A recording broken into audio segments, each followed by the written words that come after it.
Dobra, witam wszystkich. Słuchajcie, to lecimy dzisiaj z filmikiem o programatorze T48XGK kupionym na AliExpressie. I tutaj, jeżeli chodzi o kwotę, to jak jest podana, widełki są od 200 do 300, może nawet troszeczkę więcej, zależy jaki zestaw kupimy, z iloma adapterami i tak dalej. Ja, słuchajcie, kupiłem zestaw z 11 adapterami i zapłaciłem po promocjach, po jeszcze jakichś tam zniżkach chyba 209 zł, czy jakoś tak. W każdym bądź razie chciałbym dzisiaj troszeczkę o tym programatorze porozmawiać, pokazać Wam mniej więcej jak to działa i powiedzieć kilka swoich słów na temat tego, bo jeżeli chodzi o programatory, to powiem wam, że no troszeczkę przerobiłem tego tematu, jak widać tutaj w pudełku i tak to nie jest wszystko. Także mam jakieś odniesienie do mojego najnowszego nabytku i postaram się wam powiedzieć, czy warto to kupić i jak to działa w porównaniu do tych programatorów, co miałem wcześniej. Słuchajcie, zacznijmy może sobie od AliExpressu, czyli pokażę wam, jak wygląda na AliExpressie ta aukcja. Sobie wejdziemy na tą aukcję. Słuchajcie, ja na tej aukcji dokładnie kupiłem zestaw, tak jak powiedziałem wcześniej, z 11 adapterami. Tutaj cena już jest 257 zł, także ta cena może zmieniać się dynamicznie dosyć. Wiadomo, były niedawno święta, Mikołaja i tak dalej. Te ceny mogły pójść w dół, żeby ludzie więcej zakupów zrobili. Natomiast teraz widzę, że cena z 11 adapterami już jest 257 zł, także no raczej bym się spieszył, biorąc pod uwagę jeszcze to, że po nowym roku ma być podobno drożej na AliExpressie, także jeszcze troszeczkę czasu jest do końca roku, więc można sobie te prezenty jeszcze sprawić. Słuchajcie, wersja 17 adapterów 290 zł. Tutaj jest pokazane na zdjęciu, jak to wygląda. Słuchajcie, jest wersja, gdzie jest 22 adaptery są. Kosztuje 332 zł. O kurczę, to ja w opisie mogłem dać o wiele większe widełki, nawet 500 zł podejrzewam. Słuchajcie, to jest wersja z iloma?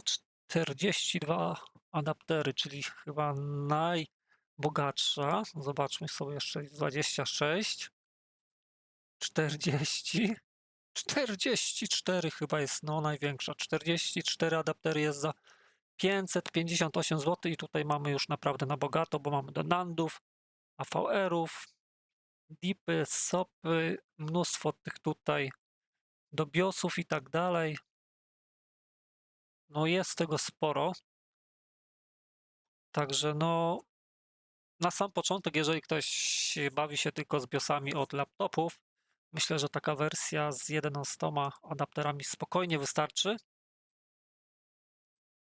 No w szczególności, że różnica tutaj jest pomiędzy 11 a 17 dosyć spora, a raczej tak nie będziecie korzystali tylko z tych tutaj do BIOSów, czyli SOP 150, SOP 209. I jeszcze tu dodatkowo macie SOP 200, 300. Także myślę, że ten zestaw 11 adapterów jest jak najbardziej ok. Opinie na temat tego programatora są jak najbardziej ok. Wszyscy to zachwalają. Nawet powiem wam, że mam taką osobę na Telegramie, która zna się w temacie laptopów, komputerów i powiedziała mi, że ten programator to jest jedna z lepszych opcji do zakupu, biorąc pod uwagę możliwości i cenę, tak? Także, no dobra, tyle tytułem wstępu. Słuchajcie, jeszcze tylko pokażę stronę oficjalną XGK-u, z której można pobrać oprogramowanie. Dobra, słuchajcie, jedziemy dalej. Jest strona oficjalna XGK-u, na której możemy sobie pobrać oprogramowanie do różnych wersji tych programatorów. Najbogatsza wersja, najlepsza w zasadzie to jest T76, ale też tutaj możemy sobie pobrać wersję dla naszego T48. Jest to wersja najnowsza na dzień dzisiejszy V1306. No i tak to wygląda. Po pobraniu tej wersji zobaczymy sobie później, jak to będzie wyglądało. I co ja chciałem dalej wam jeszcze pokazać? Chciałem wam pokazać generalnie, jak to działa. I od czego by tutaj zacząć? Dajcie mi chwilkę, niech pomyślę i lecimy dalej z tematem. Dobra, słuchajcie, to polecimy sobie jeszcze z takim tematem bardzo ważnym, czyli bezpieczeństwo, czyli czy bezpiecznie jest czytać BIOS w układzie. O co chodzi? Chodzi o to, że jak mamy płytę główną, już zaraz pokazuję płytę główną. Dobra, słuchajcie, mam płytę główną i tutaj to będzie taka w sumie, można powiedzieć, lekcja dla młodych adeptów elektroniki i nie tylko. Ja biorę przykład od osób, które są mądrzejsze ode mnie, od których się uczę coś, które mają już jakąś wiedzę zdobytą i powiem wam, czego się dowiedziałem ostatnio o takim zastosowaniu, jak sobie weźmiemy na przykład takie klipsy do programatora. Pomijam tutaj celowo fakt, że nie używamy tego programatora. Nie używamy tego, nie używamy jakiegoś lepszego swoda. Przyjmijmy, że mamy jakiś, kurde, lichy programator typu EZP, bądź jakiś jeszcze niedorobiony CH341, bo też takie wersje wychodziły. Jakieś, że miały jakieś problemy z podawaniem poprawnego napięcia. No i powiem wam takie coś. Słuchajcie, dowiedziałem się, że wpinając takiego klipsa, załóżmy tutaj mam tą kość BIOSu, to jeżeli ja włączę teraz jakby odczyt i z programatora pójdzie napięcie na tą kość BIOSu, to jak wiemy, kość BIOSu jest w układzie, czyli na płycie głównej. Ona może mieć tutaj połączenie, załóżmy, z jakimś KBC-kiem. I o co chodzi? KBC-ki mają różne napięcia wejścia, czyli mogą mieć 3,3 V, 1 V i tak dalej, i tak dalej. Wpinając taki programator do takiego BIOSu, zasilamy nie tylko BIOS, ale jeszcze inne układy. Czym to grozi? Możemy uwalić w ten sposób KBC-ka. KBC-ka, jakieś inne układy, dlatego zaleca się, ale to jest, powiem wam szczerze, że to naprawdę warto do tego się przyzwyczaić i to stosować, że jeżeli taką kość BIOSu chcemy sobie zszytać, zaprogramować, zawsze powinniśmy ją wylutować. I tutaj nawet nie ma co dyskutować na ten temat. Oczywiście będą osoby, które będą mogły twierdzić inaczej, że one wpinały całe życie takiego klipsa i nic się nie stało. Taką osobą na przykład jestem ja. Do pewnego czasu. Do tego czasu, jak właśnie się dowiedziałem, że no tak jak wam przed chwilą powiedziałem, że można uwalić inny układ, tak? Także ja od tej pory też będę wylutowywał takie układy. Przynajmniej będę w 99% starał się je wylutować. No i co? I to jest właśnie taka tutaj moja informacja. I jeszcze luknę szybko do Telegrama, do tej osoby, która mi to napisała, żeby jeszcze wam powiedzieć więcej informacji na temat właśnie tego wszystkiego. Dobra, słuchajcie, jeszcze mam taką informację dla was, żeby wam przekazać to, że załóżmy, powiem wam takie coś, macie tutaj programator, który jest szybki bardzo, w porównaniu do takiego CH341, to ten jest o wiele, wiele szybszy. No i tu jest jeszcze taka ciekawa informacja na temat kości BIOSu. Każda kość BIOSu ma swój taki unikalny numer JEDEC, czy jakoś tak. I to jest tam zapisane, że jaki jest producent i tak dalej, i tak dalej. Jakie częstotliwości nawet w nocie katalogowej producenta mogą być opisane, z jakimi częstotliwościami powinno się odczytywać tą kość BIOSu. I tutaj taka fajna ciekawostka, informacja, że nie zawsze szybko znaczy dobrze. Mając ten szybki programator, oczywiście ja mogę tą kość odczytać w trybie 30 MHz i załóżmy taka pamięć 8 MB pójdzie w kilka sekund, tak? Szybciutko, ale ten odczyt może spowodować pewne błędy. Może spowodować pewne błędy, które po prostu no, będą robiły jakieś problemy przy wgrywaniu na inną kość. I zaleca się przynajmniej, żeby tą notę katalogową sobie otworzyć, poczytać troszeczkę, albo też programować z niższymi prędkościami. I jeszcze taka jedna mega informacja ważna, że jak już sobie taki BIOS szczytujemy, to nie szczytujemy go jeden raz, tylko szczytujemy go przynajmniej 2 razy, porównujemy jeżeli dwa BIOSy się zgadzają, to mniej więcej wiemy, że jest ten odczyt poprawny, tak? Zawsze można w przypadku na przykład tego programatora sobie ustawić niższą prędkość odczytu, będzie to gwarantowało nam jakby bardziej poprawną, poprawne odczytanie kości. No i co? No chyba tyle na początek tych informacji. W sumie 10 minut ględzenia pewnie o rzeczach, o których już niektórzy wiedzieli. Także co? Zróbmy sobie teraz jakieś porównania. Ja mam tutaj dwie kości. Tylko dajcie mi chwileczkę, bo mi w gardle zaschło. Muszę czegoś się napić, zrobić sobie chwilę przerwy. Serio, zaschło mi w gardle. Jak dużo mówię, to jakiś problem. Dobra, 5 minut, time out. Dobra, słuchajcie, kochani, troszeczkę sobie wody się napiłem, gardło już jakby lepiej działa. Staram się te moje struny głosowe troszeczkę mniej katować. Słuchajcie, jak widzicie, EZP 2010-2019, nawet 2023, 2025. Od razu wam powiem, nie polecam tych programatorów.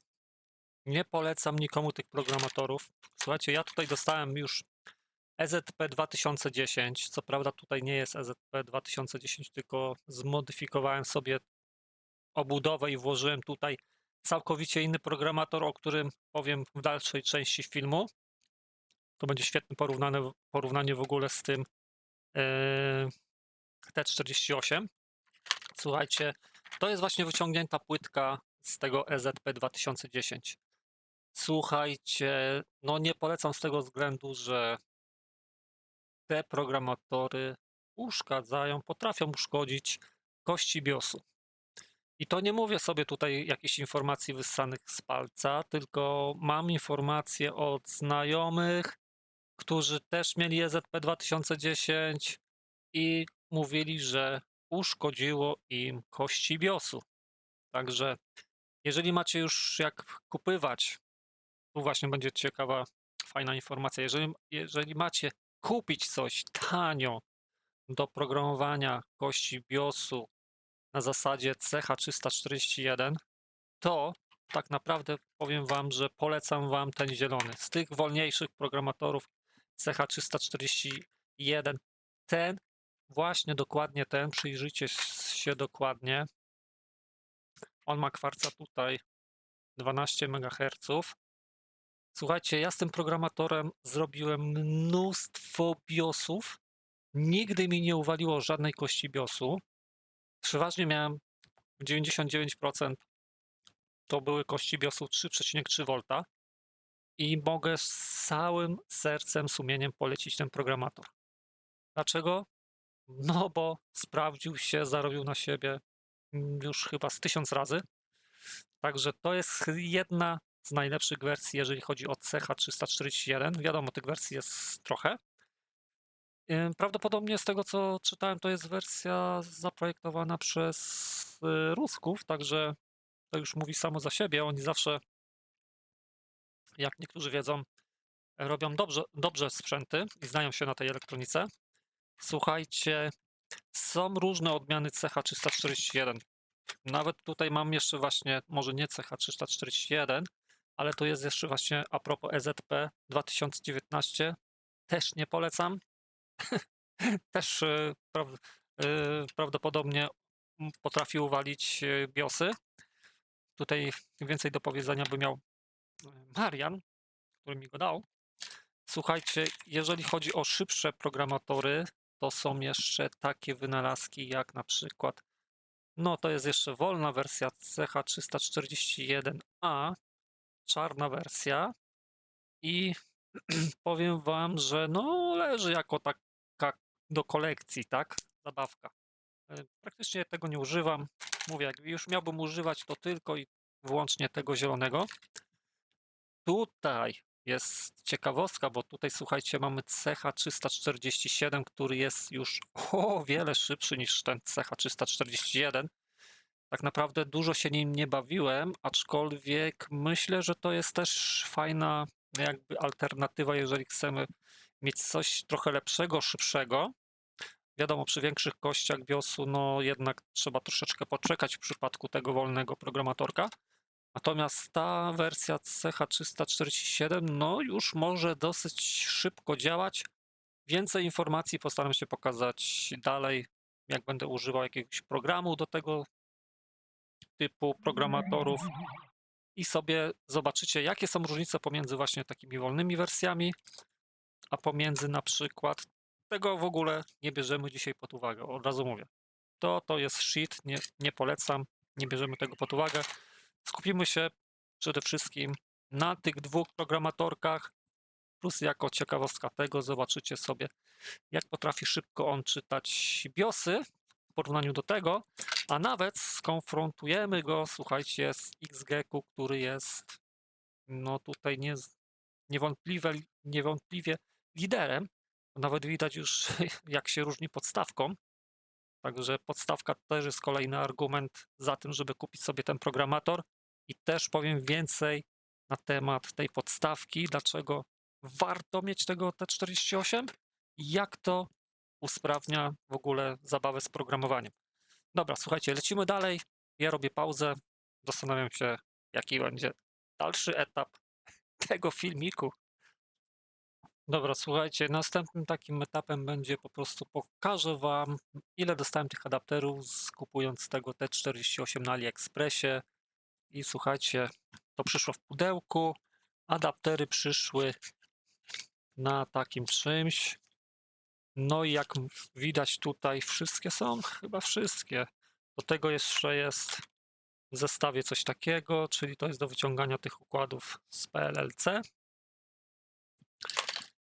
I powiem Wam tak, z czego ja będę korzystał głównie? Głównie będę korzystał, słuchajcie, no z kości BIOSu, czyli tych tutaj SOP 8, 16 socket 150 mil.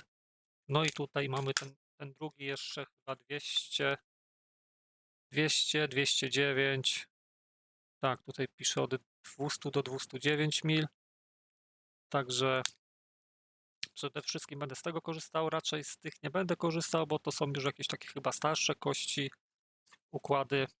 No i co? I powiem Wam, że to wyposażenie z 11 adapterami, jak widzicie, no skorzystam tylko przynajmniej z dwóch na razie, nie? Może się kiedyś trafi jakaś sytuacja, że będę musiał wykorzystać to, ale raczej wątpię. Nie wiem, czy będę takie coś wykorzystywał. Już lepszym czymś by było coś do BGA. Do BGA. Tu mamy jeszcze jakąś taką płyteczkę SOPS 816, na której możemy sobie to wszystko jakby przylutować. No i taki oto jest zestawik tego programatora T48. Plus oczywiście dostajemy jeszcze tego klipsa w zestawie, mojego ulubionego klipsa. Dużo ludzi go nie cierpi, mówi, że jest niestabilny i tak dalej. Ja uważam odwrotnie. Tyle, co ja już się z tym klipsem nabawiłem i powiem Wam szczerze, że nigdy jakichś większych problemów nie miałem. Zawsze trzeba mieć na uwadze to, że ten klips trzeba tutaj sobie zawsze delikatnie te jakby piny do przodu wysunąć, bo one się lubią cofnąć i nieraz Wam może to nie złapać jakiejś nóżki. Dlatego przed każdym złapaniem takiego BIOSu ja sobie tutaj, jakby to powiedzieć, wysuwam, żeby wszystkie ząbki były równo. No i wiadomo, że musi być to tutaj wszystko połączone. Może się zdarzyć tak, że nieraz może nam tutaj coś się odlutować, pęknąć i jeden pin nie będzie jakby stykał. Miałem taką sytuację, że tutaj gdzieś jeden kabelek mi się urwał, no i nie chciało mi odczytać kości BIOSu i zastanawiałem się, co jest i nagle się okazuje, że aha, on sobie tutaj gdzieś kurde dynda. Także ja uwielbiam to. Natomiast jeżeli ktoś jest bardziej taki już wymagający, precyzyjny, no to są do tego celu takie już tutaj przystawki, tylko to wiemy. Trzeba wylutować wtedy kość BIOSu, ładnie ją oczyścić, włożyć do takiego adapterka, on ją łapie i wtedy mamy pewność, że elegancko nam złapało i to jest taka już stuprocentowa metoda, że no powinno wszystko tutaj hulać, tak? Takie jeszcze porównanie do tych adapterów. Słuchajcie, zamówiłem sobie jeszcze takie coś. To jest firmy XZZ, czyli mamy na jednej płytce 2 takie adapterki. To jest dokładnie to samo co tutaj, albo nawet może i trochę inne, ale tutaj mamy, co mamy? SOPA. Co tutaj pisze? A nawet nie jest napisane dokładnie. Ale powiem wam tak, to jest też genialne, bo wpinamy to oczywiście do programatora. Tak jak powiedziałem wcześniej, zapinamy sobie tutaj kość i elegancko nam to szczytuje wtedy kość. Ale to jest w ogóle ciekawostka, bo w sumie tutaj można powiedzieć, że mam do tych malutkich takich pamięci widzę. To. Widzicie, jakie to jest malutkie? Także no tutaj 4, a nawet nie wiem, czy nie będzie to też pasowało do tego. Czy to nie jest takie samo. W zasadzie można powiedzieć, że jest takie samo, tylko że tutaj mamy 4, a tutaj mamy 8. Czyli wszystkie jakby te ząbki, co łapią nóżki. Warto mieć takie coś. W ogóle warto mieć te adapterki, one są fajne do BIOSów. No to co? Chyba czas na jakieś testy realne z kością pamięci, z wykorzystaniem różnych programów. O matko, jeżeli chodzi o programy, to jest to jest szeroki temat, bo tych programów jest sporo do CH341, do T48 wiadomo, jeden tylko, ale chciałbym wam też powiedzieć, no w zasadzie są 2 takie główne programy do CH341, które są według mnie najlepsze i reszta to już jest jakieś takie, wiecie, mniej ważne, że tak powiem, ale są też takie, które robią całkowicie coś innego, takich nandów, nie nandów, specjalnie jakby napisane. Także mówię, w internecie do CH341 jest sporo aplikacji. Dobra, zaczynamy sobie, słuchajcie, zaczniemy sobie najpierw od tego zielonego CH341 najwolniejszego i chcę wam pokazać, jaka będzie różnica w odczycie, w szybkości odczytu Winbonda, kości BIOS, to jest wylutowana jest z płyty od laptopa. Prawdopodobnie będzie wersja 16 MB, czyli no tutaj z tego co pamiętam 16 MB to czytają z 5 minut, także troszeczkę czasu jest. A ile będzie czytał ten XGECU i jak on sobie poradzi? Zapraszam do testów. Dobra, kochani, to lecimy z CH341 i neoprogramerem w wersji 2.2.0.10. Bodajże jest to najnowsza wersja. Ja się przełączam na pulpit, na aplikację i pokazuję wam, jak to wygląda. Słuchajcie, gdzie ten pulpit? Gdzie jest pulpicik? Jest neoprogramer i co tutaj jest ważnego do powiedzenia o tej aplikacji? Słuchajcie, nie pamiętam, czy to jest wersja, którą sobie sam przerabiałem, bo starsza wersja, czy wersja tego neoprogramera 2.2.10 to jest 14.08.2025, czyli no dosyć taka odświeżona wersja, ale nie miała czegoś takiego, że jak się klikało tutaj, na przykład wybierając jakiś element, to tutaj jest taka ikonka PDF-u, która automatycznie jakby wyszukuje ten układ w datasheet, na stronce datasheet. Ja sobie zmodyfikowałem tą wersję jakoś tak, pamiętam wtedy, że po kliknięciu ona mi otwierała Firefoxa. Zobaczmy, czy to otworzy się. Tak, jest, zobaczcie. Wyszukuje mi w ogóle ten układ, mogę sobie szybko PDF-a podpatrzeć. Także jeżeli chodzi o tą aplikację Neoprogrammer i CH341, to jest zarąbista opcja, której tak naprawdę nie posiada XGECU. XGECU nie posiada takiej opcji, żeby sobie można wyszukać gdzieś w internecie w PDF-a do danego układu, co niezwykle ułatwia na przykład tam różne rzeczy, bo można się dowiedzieć z takiej noty katalogowej przeróżne rzeczy, jakie zasilanie na przykład. Tutaj jeszcze też jest fajnie pokazane w tym programerze, że jest kość 3,3 V. To jest też mega fajne, bo jeżeli sobie wybierzemy kość, która będzie miała 1,8 V, to pamiętajmy, że jeżeli mamy programator, który daje nam na zasilanie 3,3 V, to trzeba użyć specjalnego adaptera na 1,8 V, żeby tej kości nie ubić. To jest też mega ważna informacja. A jak działa XGECU, czy trzeba takiego adaptera używać, to powiem Wam potem. No i co? I skupmy się teraz na tej kości, którą będziemy sobie czytali tym programatorem. Jeszcze jedna taka tutaj informacja ode mnie, jeżeli chodzi o hardware, jaki obsługuje ten neoprogramer, on może działać z różnymi programatorami, no to w tej wersji tylko jest USB ASP, CH341 wersja czarna i wersja zielona, czyli tą, co ja mam, moja ulubiona, która mnie nigdy nie zawiodła. I teraz Wam pokażę pewną rzecz. Przejdźmy sobie do kości BIOSu. Mam tutaj dwie kości. Postaram się wziąć największą. Dajcie mi chwilunię, tylko sobie odczytam lupką, jakie to są kości, albo też jeszcze Wam zdradzę przy okazji fajny patent na to, żeby zobaczyć szybko, co tutaj pisze i czym to zrobić. Słuchajcie, jest pewien taki fajny tip, który mi zdradził Mariusz z Anglii, korektor. Ja sobie po tym chipie tutaj pomarzę. Szybciutko wezmę teraz palcem i spróbuję jakby zmazać pewną część, co tam się pojawiła. Najlepiej do tego mieć, wiecie co? Tą. A, no, można wykołaczką.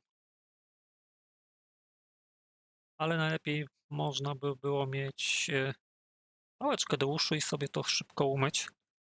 Ale coś Wam pokażę. Teraz po takim korektorze te wszystkie napisy są o wiele, wiele lepiej widzialne. Także to jest jeden taki z pro tipów. Myślę, że niektórym może to się przydać. No, spróbuję jeszcze gąbką na przykład. O, gąbeczką też można fajnie sobie to zetrzeć.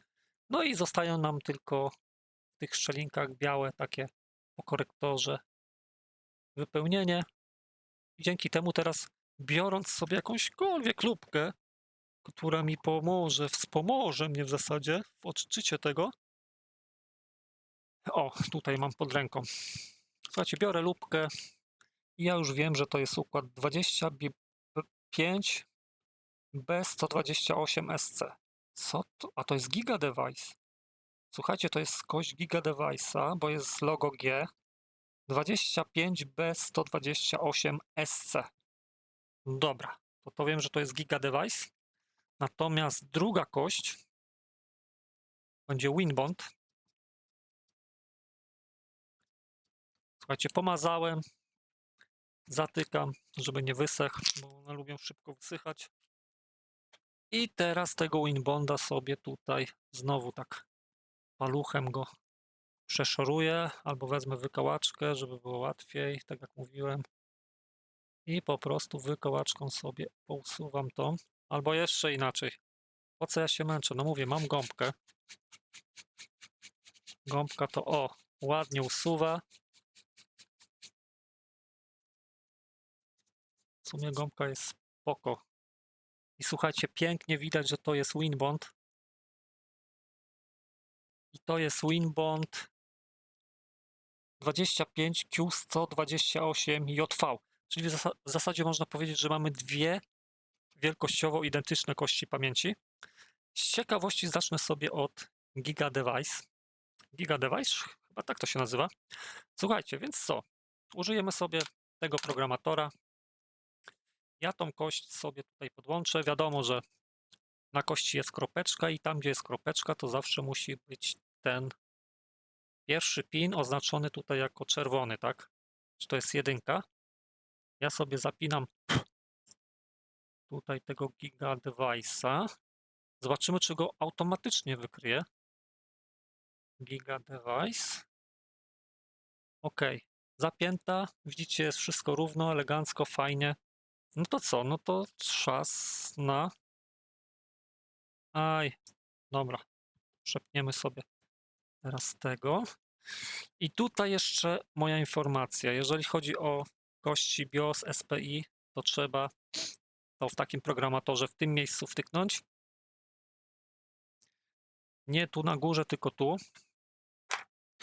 Są do tego jeszcze takie fajne te, jakby to powiedzieć, diagramy, które pokazują, gdzie jest I2C, a gdzie jest SPI.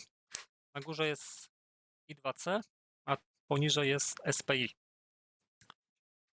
Dobra, słuchajcie, mam to, jakby powiedzieć, podpięte. Ja podpinam programator do komputera. Ważne, żeby oczywiście zainstalować sobie sterowniki wszystkie do tego. Także ja już to mam wszystko zainstalowane. Podpinam go do komputera i zaraz pokażę Wam, jak będzie to wyglądało w przykładzie. Oj, kurde, dobra, tu go wepniemy. Czy było słychać jakieś kliknięcie w Windowsie? Przełącza się na pulpit, żeby Wam pokazać. W menadżerze urządzeń sobie sprawdzimy, czy urządzenie zostało wykryte, czy ma zainstalowane drivery. I słuchajcie, mamy niezainstalowane drivery, nieznane urządzenie. Dlatego teraz przejdę sobie do folderu z tym neoprogramerem i słuchajcie, tutaj mamy folder drivers. No to co, instalujemy drivery.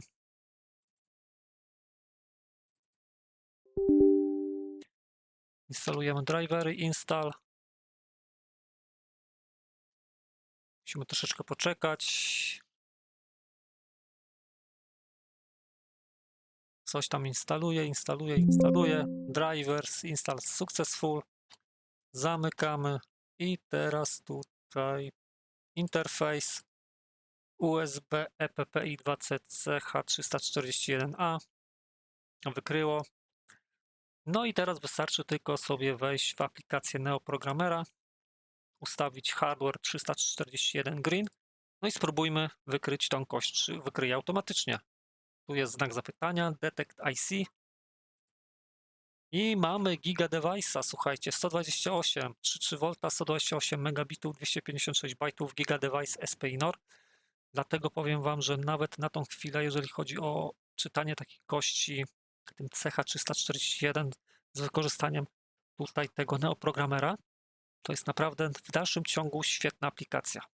Słuchajcie, daje select, jak widzicie, wybrana, pokazane nawet jak powinno się to umieścić. Czyli tak jak mówiłem, tutaj jest SPI, a tu jest I2C. No i teraz można sobie z ciekawości popatrzeć w internecie, wyszukaj All Datasheet. Mówię, to jest wersja zmodyfikowana neoprogramera przeze mnie. Także normalna tak nie działa. Dobra, All Datasheet. Mamy GD25Q128. Wchodzimy sobie tutaj w datasheeta i możemy sobie o tej kości poczytać różne informacje. Możemy się dowiedzieć, jaki jest jedek, czyli ten specjalny numer.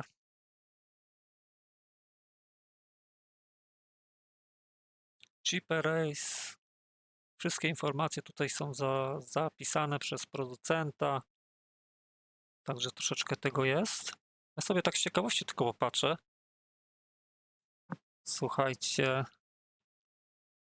w którym miejscu na przykład są informacje na temat tego, z jakimi prędkościami powinna ta kość być odczytywana. W którym miejscu to jest napisane, nie? Bo to jest taka ciekawostka dla mnie też.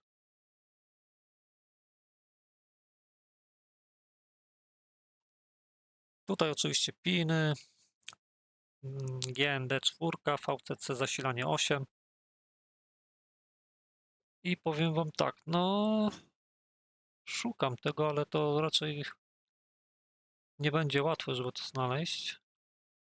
Powiem szczerze, jeszcze mi się nie udało znaleźć w nocie katalogowej producenta kości BIOSu o informacji, z jaką częstotliwością programator powinien być ustawiony, żeby to poprawnie tą kość odczytywało, nie?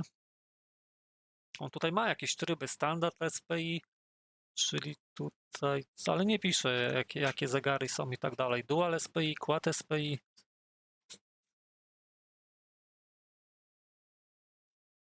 Także mam informację, pytanko, czy pytanie mam do osób, które znają się może lepiej. Jeżeli ktoś jest na tyle kumaty, żeby mi powiedzieć, gdzie to w nocie katalogowej powinienem odczytać, to będę bardzo wdzięczny za tą informację, bo ja tego nie wiem. Natomiast na pewno będzie zapisane tutaj gdzieś, jakie są informacje producenta odnośnie tego JEDEKa, tak? Szukamy, szukamy, szukamy.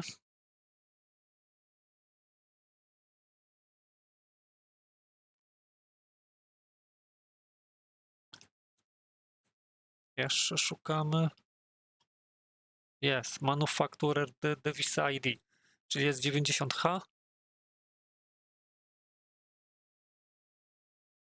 Na pewno coś będzie związane z 90H. A jak pokazuje nam NeoProgrammer? Czy on tutaj w ogóle gdzieś ma nawet jeszcze chyba opcję do OpenScript, Readwrit SPI, NOR Read ID. No dobra, zobaczymy sobie to. Execute. Nie pamiętam jak to się robiło tutaj. Read ID, o jest, Read ID. No i mamy, jest. Widzicie to? To jest właśnie to. 9F90AB15. To jest ten cały ID tego chipa, czyli ID 9F90AB i 15 i można sobie na tej podstawie tutaj jakby poszukać w PDF-ie, co to jest 9F, co to jest 90, co to jest AB, co to jest 15. Jakbyśmy sobie weszli tak, o, co to jest 90, to jest na pewno manufacturer device, czyli fabryka, czy jakoś tak? Po angielsku manufacturer to jest fabryka? Producent. Słuchajcie, mamy co jeszcze? Tutaj było wykryte 9F AB. 9F. Read Identification.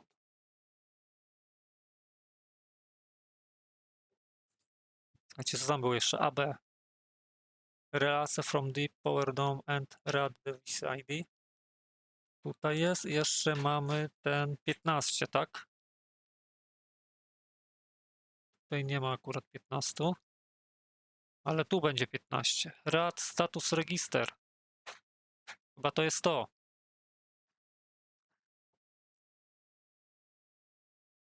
Chyba, nie wiem.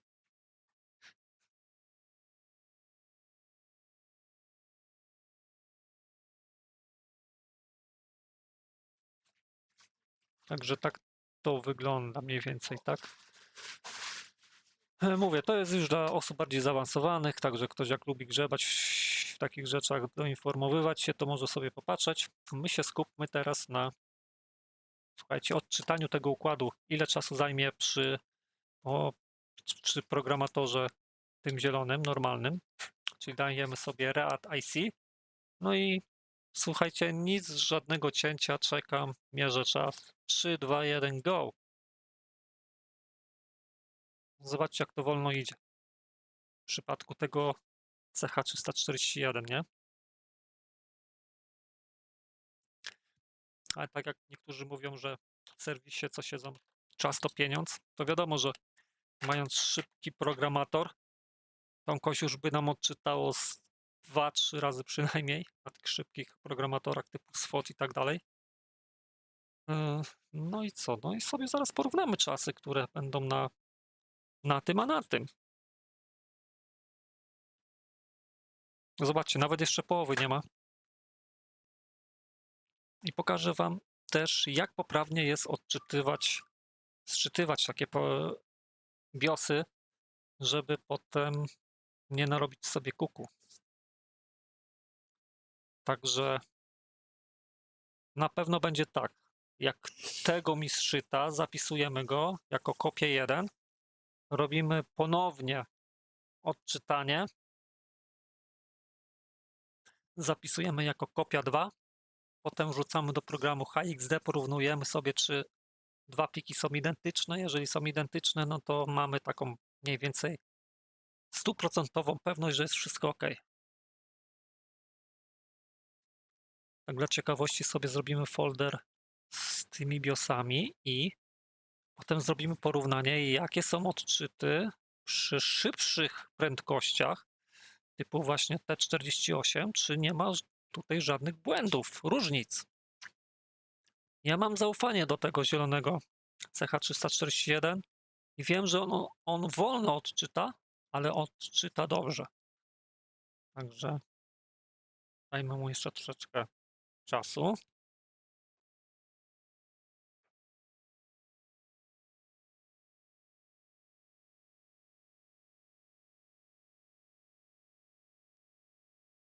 Jeszcze taka w ogóle informacja ode mnie.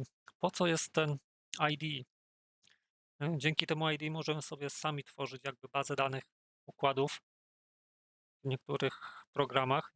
Nie pamiętam, czy ten posiada opcję dodawania. Wiem, że są wersje, które posiadają taką opcję, że można sobie samemu dodać, tylko trzeba wprowadzić takie wartości jak właśnie ID, jakie napięcie i tak dalej, i tak dalej. Nawet niektóre są takie, że jawnie można sobie wpisywać w pliku tekstowym. Dobra, słuchajcie. Ile nam czytało? 2 minuty 46 sekund i 316. No, czyli 2,5 minuty. Można powiedzieć, że nie ma tragedii, tak? Komuś się nie spieszy, to czy to będzie 20 sekund czy 2 minuty? To i tak nie będzie różnicy. I słuchajcie, teraz robimy takie coś. Zapisz. Ja sobie na pulpicie stworzę specjalny folder, że BIOSy test. Aha, tutaj nowy folder muszę stworzyć. Dobra. BIOSy test. I do tego folderu będę wrzucał BIOS test 1, CH341A. Zielony jeszcze napiszę. Zapisuję go. Słuchajcie, i teraz robię coś takiego. Buffer. Cały buffer, akurat w tej aplikacji Neoprogrammerze można wyczyścić cały buffer. Także ja czyszczę buffer. Buffer jest czyściutki. Słuchajcie, daję jeszcze raz wykryj. Elegancko, fajnie wykrywa w ogóle. GDQ128X i tak dalej. Select. Dajemy, słuchajcie, sobie rad. No i jeszcze drugi raz zapiszemy go, tak? Czyli zapiszemy go pod frazą BIOS test 2 CH341A zielony.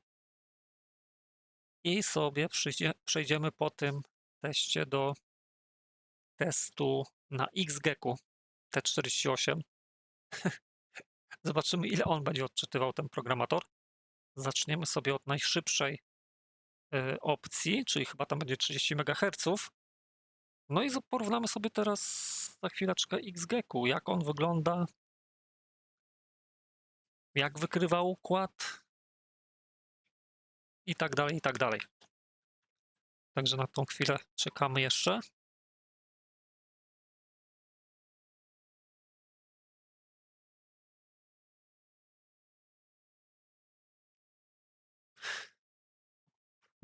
Jak widzicie, no można sobie kawę wypić. Słuchajcie, jeżeli chodzi już tak, skoro to tak już długo odczytuję, to edycje tych BIOSów, regionów i tak dalej. Tak, można to robić ręcznie. Jeżeli ktoś wie, jak to się robi, to można robić. Aczkolwiek ostatnio dużo jest filmów na YouTubie pokazujących pewien program pana Andrzeja. Pewnie niektórzy będą wiedzieli, o co chodzi. Dzięki któremu kilkoma kliknięciami robimy sobie BIOSa, naprawiamy, przerzucamy jakieś tam informacje typu serial i tak dalej. I to tak, to jest ok, to jest fajna sprawa. Jeżeli ktoś ma serwis, to faktycznie to jakby to powiedzieć, no tak, jak to mówią, czas to pieniądz. Czas to pieniądz i w serwisach taki programik jest jak najbardziej zalecany.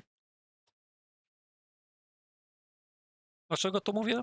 No akurat wczoraj chyba oglądałem jakiś filmik gościa, który pracuje gdzieś tam w serwisie i pokazuje mniej więcej od zaplecza, jak to wszystko wygląda. W sumie nawet spoko.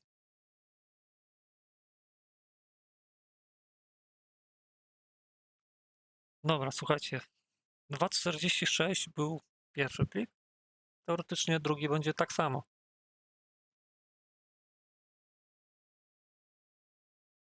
No ale widzicie, czekać trzeba troszeczkę, tak?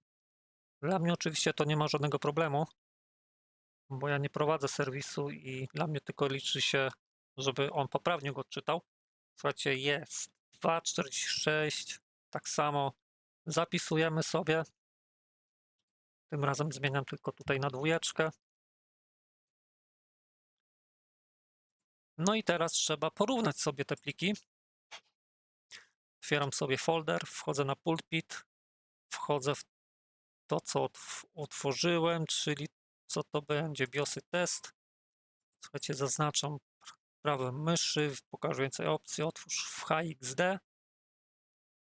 Jak widać 16384 to jest poprawna wartość tutaj, jeżeli chodzi o eksploratora Windowsa. Jak było na przykład 16385, no to już mogę Wam od razu powiedzieć, że jest coś źle skaszanione. Dobra, wrzucam sobie drugi. I tutaj teraz bierzemy sobie analizę, zaznaczamy porównanie danych, porównaj. Od razu się 2 już czytały, wszystko.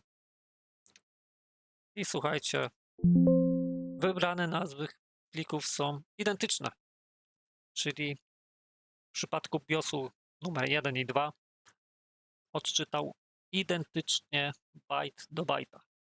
Jestem pewny, że jest OK. Dobra, lecimy sobie, słuchajcie, teraz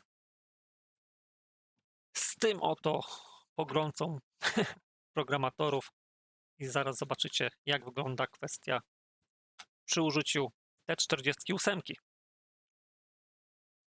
Słuchajcie, ja tutaj już nawet nie będę wyciągał tej kości z klipsa, bo ona jest zapięta cały czas, tylko z programatora sobie wyciągnę.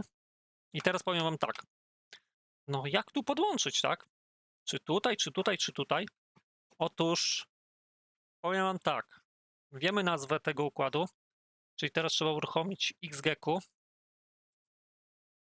Słuchajcie, uruchamiam XGQ, tylko muszę go znaleźć. Gdzie on jest? XG Pro, tak się nazywa. Niepodłączony jest oczywiście, tak? Dobra, trzeba go podłączyć do komputerka, czyli podłączam go do komputera. OK, podłączyłem. Programmer connected. Wykryło elegancko. I teraz słuchajcie, wchodzimy sobie w Select IC. No i szukamy tego. No właśnie, jak to było? GD25Q 128. Wpisujemy GD25Q 128. No i zobaczcie, tutaj mamy jakieś giga device'a i w sumie to mogę powiedzieć, że XGQ nie posiada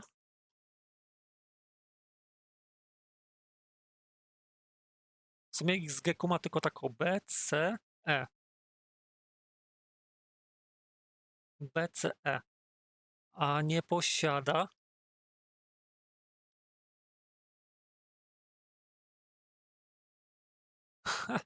dobre. Zobaczcie sobie. Wchodzę na przykład SPI NOR, Giga Device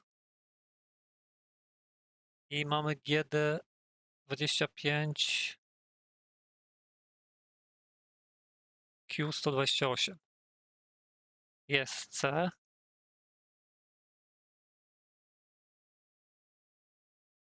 GD25Q128X, czyli chyba dowolny.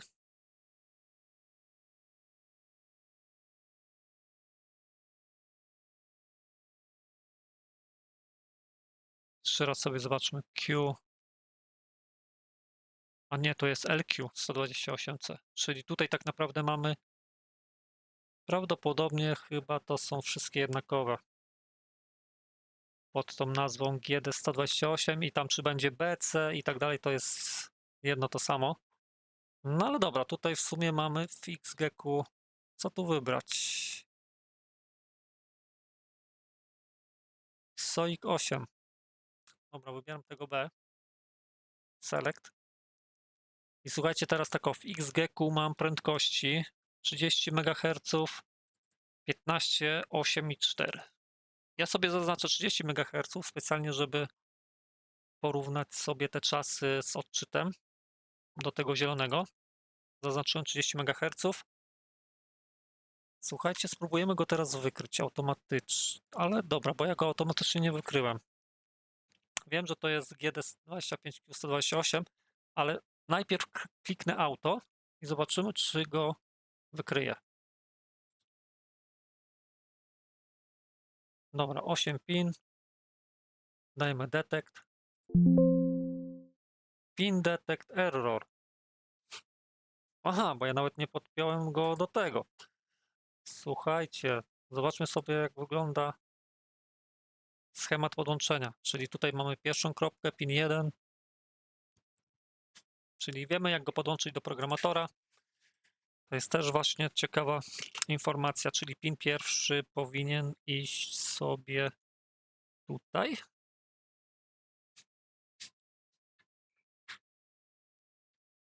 Słuchajcie, w ten sposób. Zamykam. No i teraz jest podłączony do programatora i teraz dopiero mogę sobie wcisnąć tutaj detect. Dobra, dajemy auto. 8 pinów, detect. I słuchajcie, wykrył. Ale zobaczcie, ile wykrył. Giga device 20 Q 128 B, C i E jest. Dobra, z serii Q mamy B, C i E. Ale tak naprawdę interesuje nas ten SOIC 8. Zaznaczam go. Device ID C84018. Słuchajcie, daję select.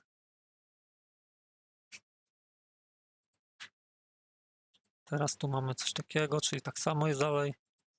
No i teraz słuchajcie, odczytujemy przy prędkości 30 MHz. Ile będzie czasu to trwało? W porównaniu do 2 minut 36 sekund. 3, 2, 1, go!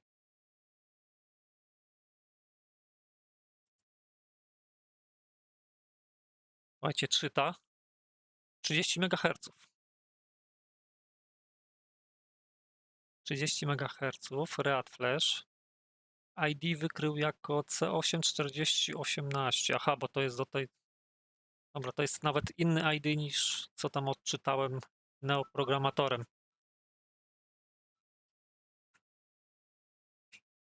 No na pewno szybciej.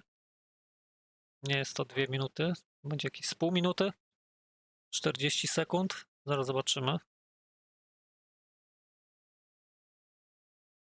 Słuchajcie, 37 sekund, przecinek 9. Prawie 38 sekund. Dobra, 38 sekund, fajnie. Możemy sobie teraz zapisać go. Save. Binary bin. Flash. Słuchajcie, browse, czyli ja sobie wybiorę ten folder, w którym to zapisuję. Pulpit. BIOSy test. Słuchajcie, zmienię sobie na test 3, z tym, że zmienię tu już nazwę na T48. T48 i 30 MHz. Słuchajcie, zapisuję go.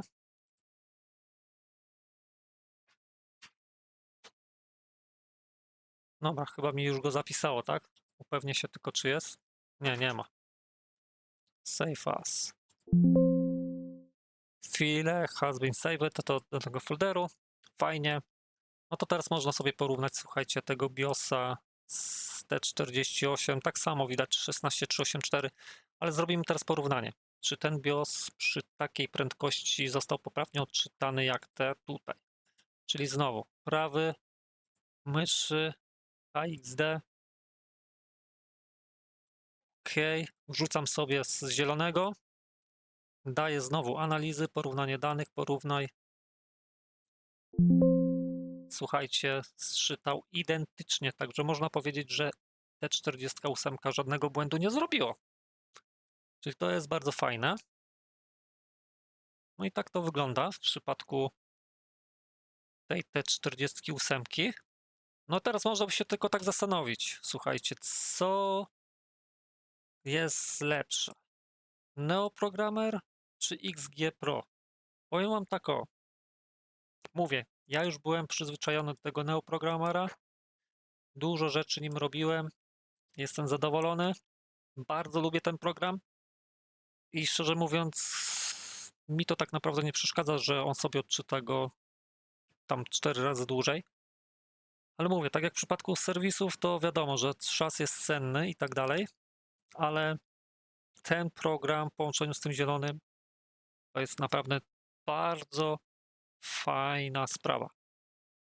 I teraz tak, na pewno XG Pro nie ma takiej opcji, że nie pokazuje, na jakie napięcia są kości, a szkoda. Tutaj jest w programerze, że pokazuje, na jaką ile volt obsługuje ta kość. Jak sobie wejdziemy na przykład nawet w IC i wybierzemy sobie kości, wejdziemy w Winbonda, to zobaczcie. Tutaj jest fajnie wszystko opisane. 1,8 V, 3,3 V, 1,8. Nawet są kości, które mają napięcie 1,2 V. Nigdy takiej nie spotkałem, nie programowałem. Nawet powiem wam szczerze, że nie programowałem 1,8 V. Ale co nam to daje?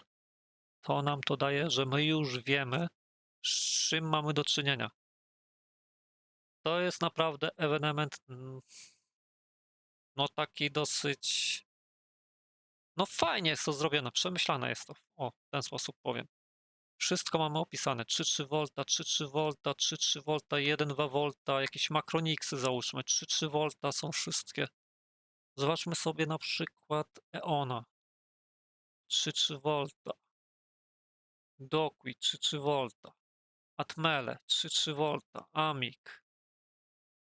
Słuchajcie, SPIC, Ene 3,3 V, to są KBC-ki. AVR-y, Atmega 325.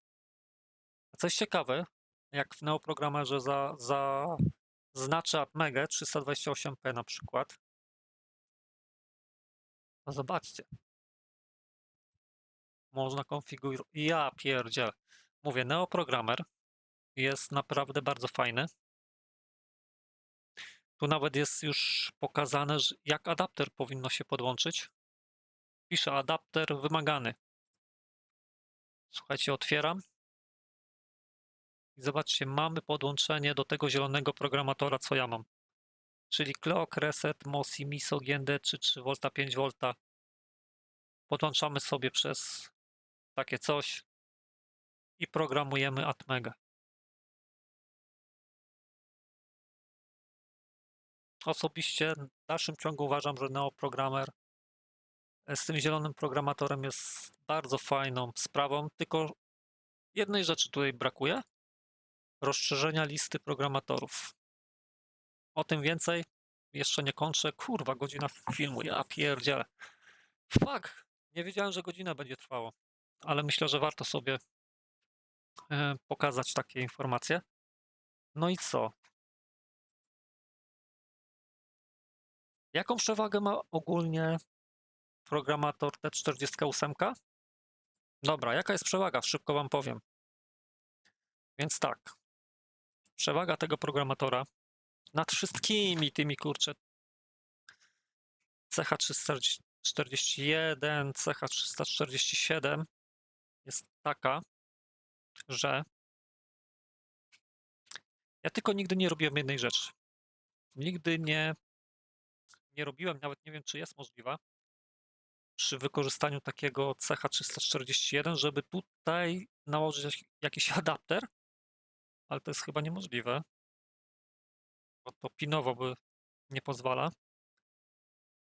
żeby zrobić rozszerzenie na 40 pinów. Jeżeli dałoby rady tutaj zrobić rozszerzenie na 40 pinów, to dla mnie ten programator to by był cudeńko po prostu, chociaż że jest wolniejszy, ale byłby cudeńkiem. I jaka jest przewaga? Słuchajcie, taka, że dajcie mi chwilę, idę po pewien układ, który będzie świetnym przykładem do pokazania wam, dlaczego ten programator bije na głowę T.